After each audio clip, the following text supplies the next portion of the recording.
Tony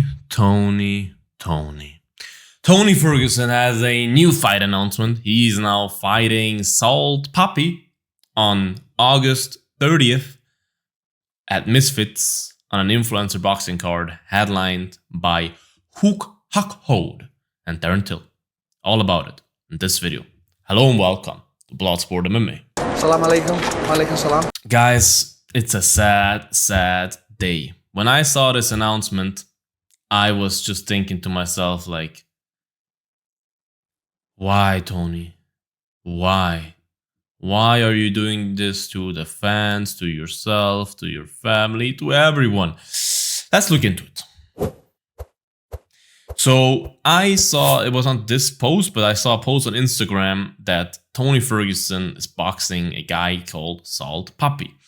Now, I would lie if I would say I've never heard of this name, because I feel like I've seen this name. I've never seen him fight, but I've seen some knockouts. I think Full Violence or some sites sometimes post knockouts from those Misfits events or something. I couldn't care less to watch, but I see it on Instagram now. Okay. And whilst I do not know how skilled he is, I do not imagine that he's a particularly skilled boxer. I mean, otherwise he would not be boxing on those Misfits events. And they're all exhibitions, which is kind of weird. But yeah, I'm still like, this is a lose-lose for Tony Ferguson. Because Tony Ferguson is the guy, he is a former UFC interim lightweight champion. He was on a 12-5 win streak. He was like, it seemed like he's unbeatable at a certain point. He was always beatable, but you get the message. Like it seemed like he was on a trajectory to becoming one of the greatest lightweights of all time. And now a couple of years later, when he retired from the UFC, he was like, oh, okay, good. Now some grappling matches or whatever, do some promos, just get money everywhere you can, but don't fight anymore. And if you fight, I don't know, fight Shogun Rua, fight like older guys than you, more retired and retired guys than you, more CTE, like the fights that you can maybe win. Because as a huge Tony Ferguson fan, I'm a humongous Tony Ferguson fan, I want nothing else than to see him win. I cannot see him lose anymore. It hurts too much, especially getting hurt. And in this fight, even if he wins, if Tony Ferguson somehow pulls out a win, which I'll get to in a second, he then beat who? A TikToker. He then beat a TikToker. A guy that, this is his professional record, he's 1, 2, 3, 4, 5, 6, and 2 in this Misfits thing. He lost one fight by finish against Suleiman Al-Bahar, whoever the hell this guy is. No idea who that is. And the fight against Anthony Taylor, the guy that got knocked out by Darren Till. And the rest he won, and he won most of them by finish. All are finishes other than his first fight, right? But who did he fight? Like, who the hell are those people? I haven't heard any of those names ever other than Anthony Taylor ever in my life. So he then wins a fight against a no one, a absolute no one, not in terms of fame, he's probably a very famous guy, but a no one in terms of combat sports. Go ask Dana White who Salt Papi is. He's like, what are you talking about? What do you mean? You mean that guy Nusret? Like, what are you talking about? So he beats a nobody if he beats him, right? He then has a win, probably got some money, but he beats a nobody. No one cares. People will all be happy about it, obviously, if he gets a win. But like, who did he beat? It does nothing for his legacy. But if he loses the fight, bro, he loses to a guy that made his debut, his boxing debut in March of 2022. In March of 2022, Tony Ferguson already was an interim champ, already beat Donald Cerrone after that, already fought for a title again against Justin Gaethje, lost, already was on a 3-fight losing streak, about to face Michael Chandler where he got faceplanted.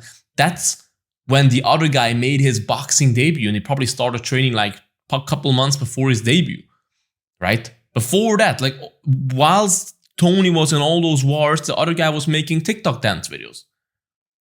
Just imagine when he fought Donald Cerrone in 2019, where it was kind of a controversial one because of the punch after the round and all that, but he beat the crap out of Donald Cerrone, and someone comes to you and tells you, like, hey, there's like a 25-year-old TikToker right now. He dances and I don't know what he does, something with salt or whatever.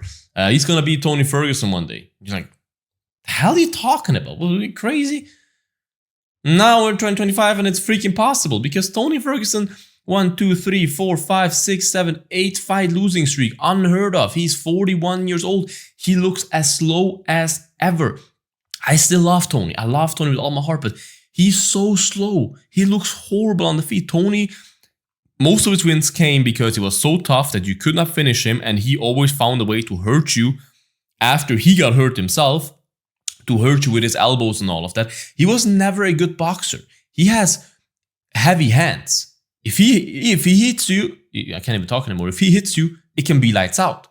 But Tony is not famous for having beautiful boxing, like, you know what I mean? Like being very slick and good defense and pop jabs and all that. Tony's a guy that when you see him do pads, you're like, have you ever trained? You know what I mean? Tony's type of guy has a weird style that works only for MMA. And it did not even work for MMA anymore at the age of 41. And now a pure boxing fight where all that gets hit is your head and your body, but mainly your head. That's the last thing I want to see for him. And the guy he's facing, of course, is much less experienced, but he's 31. He's still fast and slick. And that's all that you need to be Tony at this point. And whilst, of course, pull for Tony and hope he somehow gets a violent knockout in 3 seconds in and takes 0 punches, I have a bad feeling that Tony gets knocked out in this fight. And just imagine Tony Ferguson getting knocked out by a guy that calls himself Salt Papi, bro. I cannot take this, bro. As a Tony fan, I cannot take this. And this is so sad to see. It's so sad to see how he keeps making bad decisions. I have no idea who his manager is, if he even has one. He once was with Paradigm, I believe, and fired them, and was with someone else and fired them, whatever. He needs someone that just tells him, like, bro, stop it. Get those paychecks somewhere else. Stop it, Tony. But yeah, it is official. Tony's fighting August 30th after the Dylan Dennis fight was cancelled that he would have had against Dylan Dennis at the GFL, which is kind of funny. No one talks about GFL anymore. It's just dead. It once was the new hope for MMA, and no, we're only postponing it, blah, blah, blah. Now it's just dead, which is kind of interesting. But yeah, unfortunately, Tony will fight the Salt Papi guy at Misfits. Very fun main event between Darren Till and Rockhold. I think this is a phenomenal fight, but yeah. I hope Tony does well. I hope he survives. I hope he doesn't get knocked out. And yeah, that's it. Write your opinion in the comments, you guys. What do you think about this whole fight announcement? Who do you think will win that fight? All of that, write in the comments. Like this video, subscribe to the channel. Would appreciate that. Check out the links in the bio, my Twitch streams, all of that. Stay bloody, you guys. And until the next one, bye-bye. Bloodsport out.